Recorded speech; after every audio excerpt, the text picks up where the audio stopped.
Bon, soyons francs, ma vie commence à être un peu le bordel.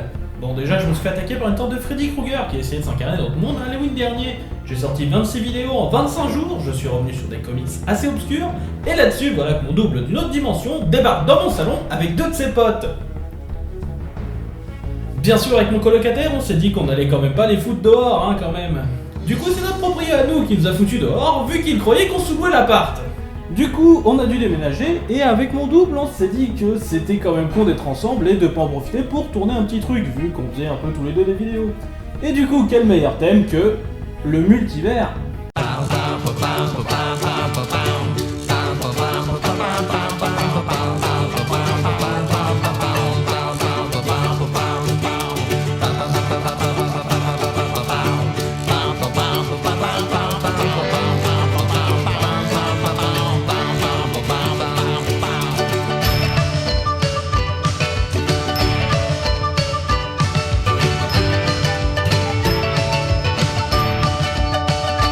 Mais le multivers, d'abord, qu'est-ce que c'est que quoi donc? Bah oui, qu'est-ce que c'est que quoi donc? Oui, alors, non. Ce ton-là, ça va pas le faire par contre. Le multivers est une notion finalement assez commune aujourd'hui. Il s'agit de l'ensemble des mondes possibles et envisageables. Et c'est véritablement une notion extrêmement commune. Je veux dire, actuellement, une partie de la communauté scientifique se fout sur la gueule pour savoir si, oui ou non, nous vivons dans un multivers. Oui, des types en blouse blanche avec un sacré cursus universitaire envisagent sérieusement que le multivers puisse exister. Et tout ça à cause du chat de Schrödinger. Mais dégage toi! Ce bon vieux Erwin Schrödinger, en plus d'être un brillant physicien, est un gros troll. Il n'aime pas la physique quantique et y voit de gros défauts, dont le principal est de ne pas prendre en compte le simple fait d'observer. Car oui, en physique quantique, l'on pense le monde en probabilité, aussi appelée fonction d'onde. En gros, plus le temps passe, plus je vais te tenter de manger cette barre chocolatée. Comme je vais manger cette barre chocolatée, parce que disons-le de suite, je suis excessivement gourmand, et bien dans la physique quantique de l'époque, cette barre est à la fois mangée et intacte. Et toujours selon le modèle de physique quantique de l'époque, le seul moyen de savoir, c'est de l'observer. Parce que si on ne l'observe pas, eh bien on ne peut pas savoir si cette barre chocolatée est intacte ou mangée, ce qui forcément crée un paradoxe. C'est donc là que Erwin Schrödinger a, pour critiquer cette vision, créé le théorème du chat de Schrödinger, qui explique que l'on ne sait pas si le chat est mort ou vivant tant que l'on n'a pas ouvert la boîte. Cette théorie, qui est au départ une critique de la physique quantique, est devenue, au fil du temps, dans l'esprit du grand public, un symbole de la physique quantique et sans doute son application la plus connue. Et ça, mes amis, c'est du troll de compétition où je ne m'y connais pas. Ok, mais le rapport avec le multivers, les univers parallèles, tout ça, du coup? Le rapport, c'est que, bien sûr, les physiciens quantiques ont voulu trouver la solution à cette critique de Schrödinger. Et l'un d'eux, Hugh Everett, proposa la théorie des mondes multiples. Cette théorie explique que la notion de fonction d'onde, ou de probabilité, décrit la réalité, toute la réalité. En gros, chaque événement est une bifurcation entre plusieurs réalités. Ainsi, il existe un univers où le chat est mort, et un univers où le chat est vivant. Il n'y a donc plus de paradoxe, le monde est sauvé et tout ça. C'est vous qui balancez des chats partout?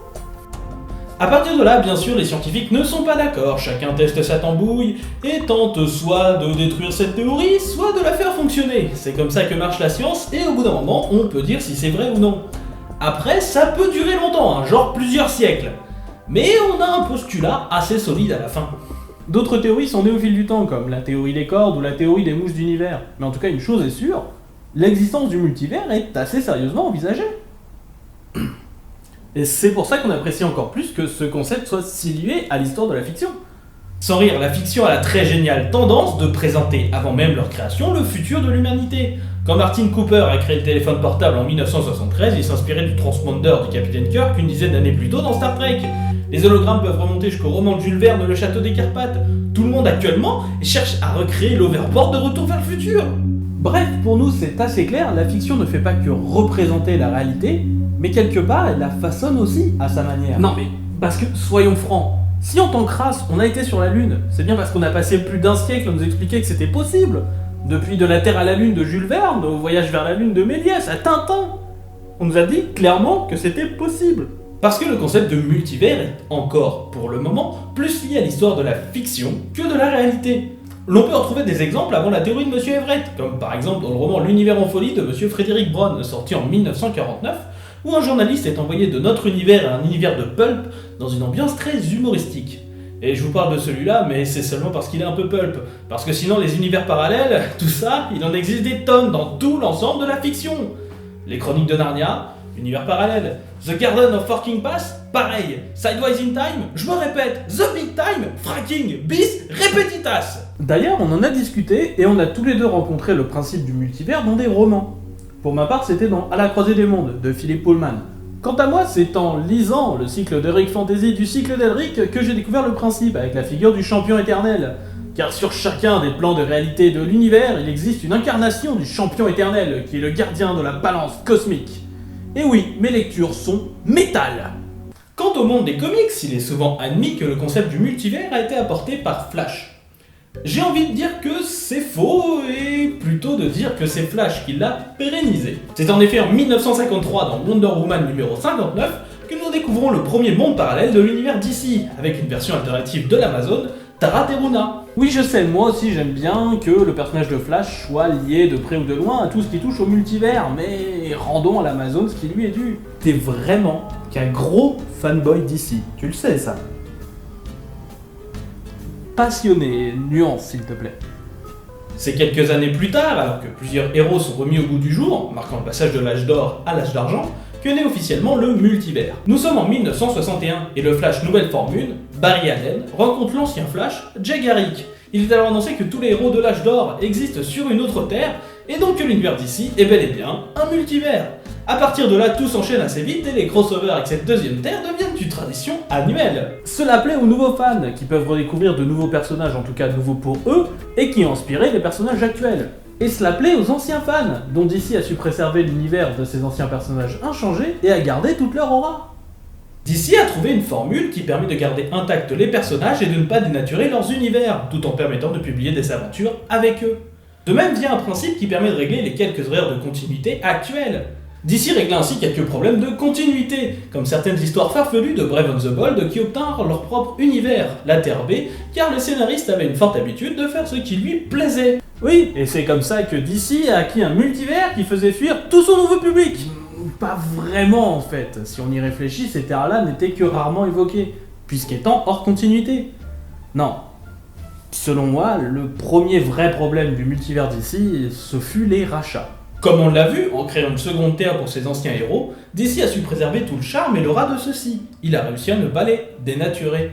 Toujours dans cette optique de conserver l'aura des personnages, DC va donc faire de même avec chacun des univers qu'il a rachetés auprès des éditeurs qui ont dû abandonner la publication face à la baisse des ventes et au Comics Code. Apparaissent alors la Terre S pour l'éditeur Fawcett Comics et son Captain Marvel alias Shazam, la Terre X pour Quality Comics et bien d'autres.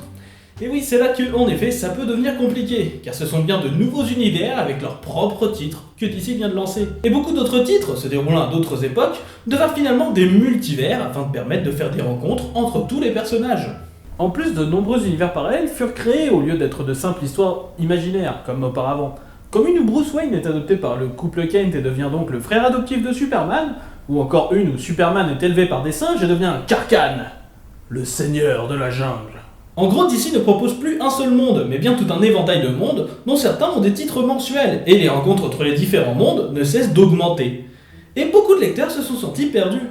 Du coup, pour les 50 ans de DC Comics, il a été décidé de détruire le multivers, entre alors Crisis on Infinite Earths. Nous ne sommes pas dignes, nous ne sommes pas dignes, nous ne sommes pas dignes. Cette histoire détruisit en effet le multivers et fusionna les deux terres principales, celles des anciens et des nouveaux super-héros d'ici, ainsi que les terres regroupant les catalogues des anciens super-héros de Fawcett Comics, Quality Comics et de Charlton Comics achetés il y a peu. Pour continuer à raconter des histoires hors continuité, DC créa le label des Elseworlds, des histoires hors continuité, et arriva aussi plus tard le concept de l'hypertemps, qui parle de comment le temps fonctionne comme une rivière et que le lit peut se diviser en différentes branches et confluents qui peuvent reformer un seul courant plus tard. Ouais, niveau simplification, c'est pas gagné. Et le multivers est revenu chez DC Comics 20 ans après avec l'apparition d'Infinite Crisis, cette fois-ci limitée à seulement 52 terres. Et l'on ne s'aventurera pas plus dans le sujet, car nous essayons de rester dans le sujet du multivers en général et pas du détail du multivers d'ici. Néanmoins, n'hésitez pas à poser vos questions, même précises et pointues, en fait, surtout même si elles sont précises et pointues, dans la section commentaires, juste en dessous, ou bien sur Facebook ou sur Twitter, on y répondra avec plaisir. Surtout moi, parce qu'apparemment je suis un gros fanboy d'ici. Passons donc au second gros multivers du monde des comics, Marvel Comics. Et là je vais être franc, mais j'entends souvent dire que le multivers de DC Comics est hyper compliqué. Mais les mecs, le multivers de Marvel a 1000 fois plus de couches et de surcouches. Fanboy d'ici. Mais c'est vrai. Laisse-moi te le montrer. Chez l'éditeur DC, les univers parallèles sont apparus au fil du temps et ont été très largement mis en avant de par les rachats d'autres compagnies. En gros, comprendre le multivers de DC Comics et la façon dont il s'est mis en place est assez simple à comprendre quand on connaît un peu l'histoire du médium comics en lui-même. Mais le multivers Marvel est un peu plus compliqué, car le multivers Marvel n'a pas commencé par une rencontre entre plusieurs univers. Il n'a pas commencé dans un titre principal comme Flash ou Wonder Woman, non. Le multivers Marvel a commencé parce que Marvel voulait faire un crossover avec DC Comics. Attends, tu déconnes là? Bah non, pas du tout. C'est en 1969 que Marvel crée le Squadron Sinister, sorte de clone de certains super-héros de DC Comics, afin de faire un crossover avec DC, mais sans avoir demandé les droits ni partagé les sous, les filous. Mais il n'y a pas encore de multivers, car ces êtres ne sont que des créations sorties de nulle part par le Grand Master pour combattre les Avengers. Ce n'est que bien des années après, en 1985, que l'on nous expliquera que le Grand Maître a créé des clones de ce qui existe dans le multivers. Car oui, il sera révélé en 1971 que ces personnages existent dans le multivers, dans le numéro 86 des Avengers, puisque Vision, la sorcière rouge, Vif Argent et Goliath atterrissent sur la Terre 712, terre d'origine du Squadron Suprême, et donc oui, le multivers existe chez Marvel, après. Néanmoins, rien de tout cela n'est encore organisé, loin de là. Et même cette existence du multivers, c'est un peu comme la première apparition du concept dans les pages de Wonder Woman chez DC. Tout le monde s'en fout un peu, et à part quelques team-up avec le Squadron Suprême de temps en temps, on n'en fait pas grand-chose, hein. Tout le monde s'en fout. Un peu comme toi et tes vidéos en fait. Tu trouves pas qu'on est déjà beaucoup dans cette vidéo, vieux? Du coup, il va falloir attendre le début du magazine What If en 1977 pour revoir réapparaître le concept du multivers, puisque le gardien lui-même nous avoue que le multivers existe et que c'est ainsi que l'on peut assister à toutes ces histoires imaginaires. On en profite même pour nous expliquer que deux autres titres se déroulent dans des univers parallèles, Kid Raven et Deathstroke. Comme les deux titres parlaient de contexte apocalyptique, on s'en serait personnellement douté, Jusqu'ici, on est dans un système simple, à la DC Comics, de multiples terres parallèles. Mais c'est en 1979 que le plaisir commence, dans le numéro 50 de Marvel 2-in-1. En effet, l'on apprend dans ce numéro que tout changement fait dans le temps crée un univers parallèle. Donc dès 1979, on apprend qu'à chaque fois que les super-héros font joujou dans le temps, un nouvel univers parallèle est créé. Ça a l'air de rien dit comme ça.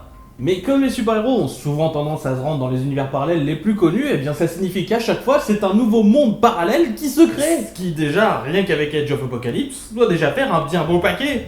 Et c'est Alan Moore qui vient mettre de l'ordre dans tout ça. Alan Moore, papa entre beaucoup d'autres de Watchmen et V pour Vendetta, a posé les bases pour classer le multivers Marvel. C'est dans les pages de The Daredevils où Alan Moore écrit l'une des histoires centrées sur Captain Britain. Et c'est là que l'on apprend qu'un groupe composé des versions des Captain Britains de tous les univers protège le multivers et que l'univers principal de Marvel est l'univers 616. Pourquoi 616 ? Alan Moore dit que c'est parce que chez la concurrence, les chiffres pour désigner le multivers sont souvent assez bas et qu'il a fait cela par contraste. Nous sommes en 1983 et les bases du multivers Marvel sont posées dans Marvel UK. Des épisodes qui ne sont publiés originellement qu'au Royaume-Uni. Ouais, donc autant dire que ce qui va codifier le multivers Marvel, peu de gens l'ont lu. On peut aussi remercier les très nombreux Handbooks of the Marvel Universe, des ouvrages qui détaillent chaque composante de l'univers Marvel pour la complexité croissante du multivers. Le premier handbook est né des dates détaillées prises pour l'événement Contest of Champions, que Rétrophile a chroniqué il y a un petit bout de temps si ça t'intéresse. C'est là que bon nombre d'auteurs et de lecteurs américains pourront se tenir au courant de ce qui se passe, et c'est même dans ces ouvrages que des sous-concepts liés au multivers sont nés.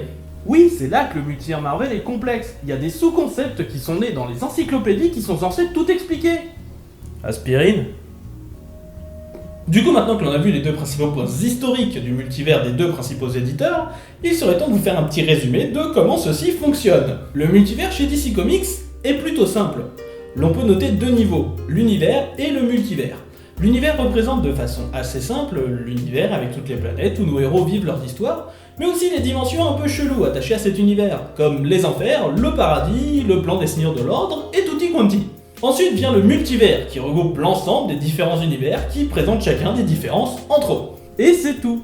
Même s'il est vrai que pendant un temps, l'univers des New Gods avec Darkseid a été présenté comme un peu au-delà du multivers, mais c'est à peu près la seule exception chez DC.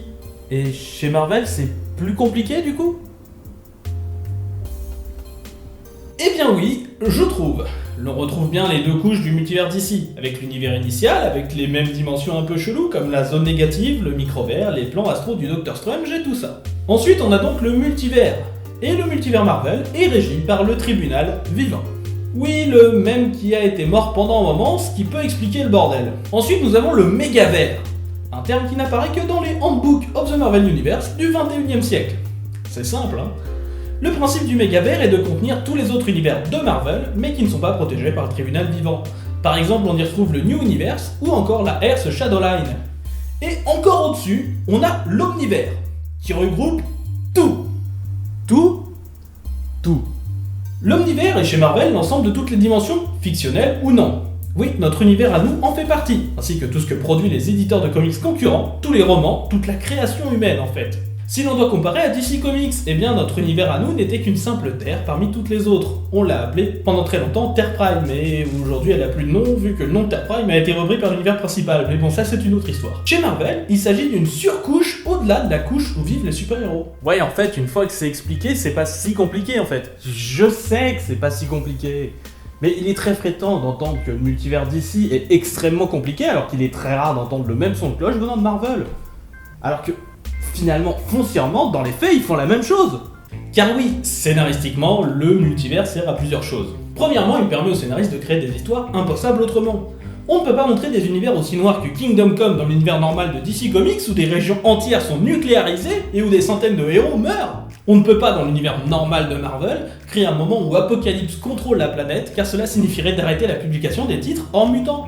Alors on fait Dead of Apocalypse un monde parallèle et paf, on peut raconter une histoire libre niveau continuité et univers partagé.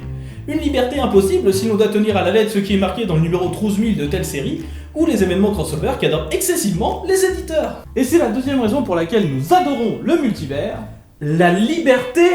Tu veux créer un univers où les personnages de DC Comics sont inspirés des films expressionnistes allemands comme Nosferatu ou le Docteur Caligari? Mais vas-y. Tu veux créer une histoire où Tante May s'est fait mordre par une araignée radioactive? Mais vas-y. Encore mieux, tu veux faire une histoire où une araignée s'est fait mordre par un humain radioactif? Fonce! Nous adorons la liberté et toutes les possibilités offertes par le multivers dans nos histoires.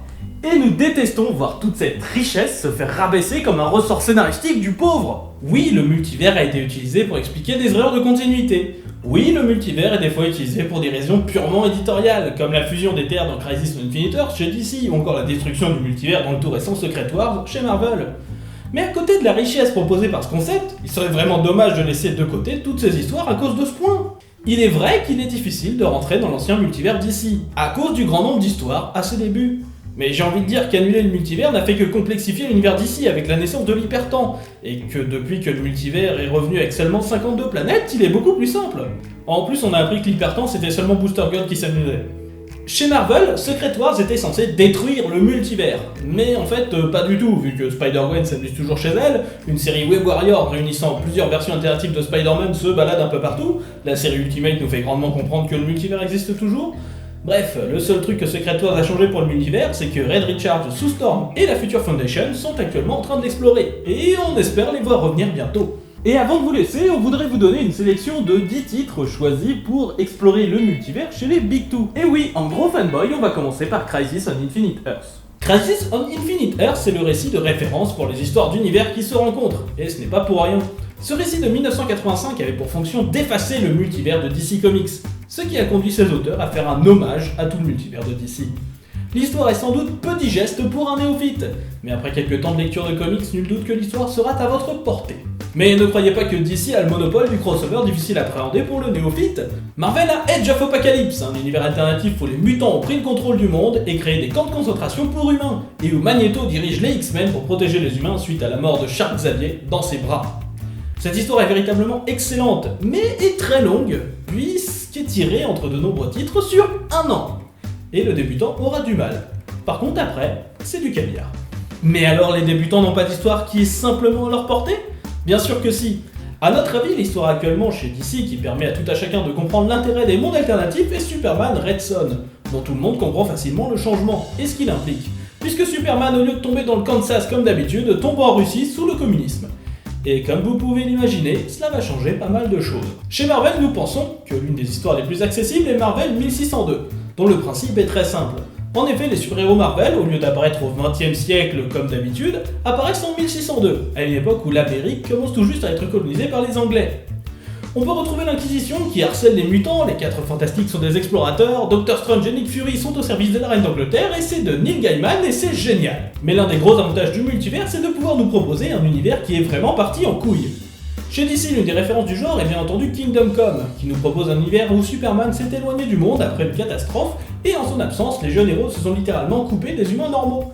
Et à partir de là, c'est l'escalade, et énormément de thèmes seront traités dans cette œuvre très dense, créant l'un des futurs préférés pour les fans de l'univers DC. Chez Marvel, l'univers qui se permet de proposer l'un des univers le plus délicieusement parti en cacahuète est sans conteste Terre X, un univers où l'âge des héros s'est éteint 10 ans plus tôt, où les Inhumains ont lancé la brume terrigène qui réveille les pouvoirs dormants sur la Terre, où le gardien est désormais aveugle, et il y a encore beaucoup trop de choses à dire, et une des lectures essentielles de l'univers Marvel. Tout ça, c'est bien joli, mais si je veux lire quelque chose de plus consistant, si je cherche un univers bien plus vaste avec ses propres séries et sa propre continuité, eh bien nous vous proposons ça tout de suite, et malheureusement, nous ne recommandons pas de série d'ici ce coup-ci, puisque la firme Eau de Lettres a fait peu d'incursions notables dans ce domaine, à part la série Earth 2, qui est sympathique mais ne fait clairement pas le poids face aux mastodontes de Marvel qui vont suivre. Premièrement, forcément, l'univers Ultimate, un univers né au début des années 2000 avec pour objectif de proposer un nouvel univers Marvel avec une continuité vierge et qui a disparu récemment avec la série Secret Wars. Créé autour du personnage de Spider-Man, l'univers Ultimate sera proposé énormément de bonnes histoires malgré quelques couacs au milieu qui feront que beaucoup de lecteurs lâcheront l'univers. Et tous les efforts pour créer de bonnes histoires par la suite ne feront malheureusement pas revenir beaucoup de lecteurs. Un univers à découvrir à tout prix selon nous. En seconde position, nous ne pouvons que reparler de l'univers MC2, que nous avons déjà évoqué. L'univers MC2, ou Marvel Comics 2, est un peu l'ancêtre de l'univers Ultimate. Cette fois-ci, par contre, nous présentons un futur alternatif de l'univers Marvel classique. L'univers est né encore une fois autour de Spider-Man, ou plutôt de Spider-Girl, la fille de Peter Parker, qui connaîtra de très bonnes séries. Mais d'autres séries existeront pour continuer cet univers, avec des personnages comme le fils de Juggernaut, la fille de Wolverine et Elektra, ou l'équipe des Avengers Next, ou des 5 Fantastiques, un univers à découvrir. Mais tout ça c'est bien joli, mais si jamais on cherche à avoir une série qui, sur le long terme, s'amuse à nous faire découvrir son multivers, comme dans les séries du genre Sliders. Eh bien chez DC Comics, nous ne pouvons que conseiller la récente série Multiversity de Grant Morrison, qui nous permet de découvrir le nouveau multivers de DC des New 52, avec un talent incroyable. L'histoire nous met à chaque numéro dans un univers différent, et un fil rouge transparaît tout au long de la série. Et même s'il est vrai que Multiversity avait tendance à créer un multivers beaucoup plus complexe que celui actuel, soyons francs, celui-ci ne sera jamais utilisé par DC par la suite. Urban Comics, nous attendons impatiemment une version française. Chez Marvel, il est impossible de ne pas parler de la série Exiles de 2001, où un groupe de super-héros plutôt méconnus, venus de l'ensemble du multivers, sont rassemblés par le Time Broker. Ce groupe doit aller d'univers parallèle en univers parallèle afin de stopper une menace pour en détruire l'ensemble du multivers. Une très bonne série dont le concept est revenu dans la série Extreme X-Men de 2012. Et voilà, nous espérons avoir fourni à chacun d'entre vous une base plutôt solide pour partir à l'exploration du multivers. Quant à nous, il nous reste une question qui nous hante à ce sujet. Quelle est la différence entre mon univers et le sien? Mais il n'y a pas, on a vérifié toute l'histoire, tous les titres de comics, le plus gros de l'histoire de la fiction. On trouve pas de différence, c'est quand même chelou, non? Ouais, je suis crevé, hein. On reprendra ça plus tard si tu veux bien. En attendant, on va aller faire un peu de shopping. Parce que les gars, vous êtes bien sympas, mais bon, je comprends, vous avez pas emmené votre garde-robe avec vous, mais ça fait quand même un petit moment que vous êtes dans les mêmes vêtements et vous commencez à schmouter légèrement. Commencez à changer de vêtements. Je comprends pas bien le concept en fait, c'est... Ah mais bordel en fait, vous êtes une dimension de gros crado. Enfin, mais c'est pas nous demander de changer des gros crados comme ça, les vêtements c'est notre identité, enfin je veux dire, on peut pas changer d'identité comme ça, c'est quoi, vous pas de nez ou quoi? Mais vous êtes des gens versatiles, c'est quoi cette dimension? Vous pouvez vous réécrire comme vous voulez, mais je comprends pas. C'est quoi cette dimension enfin?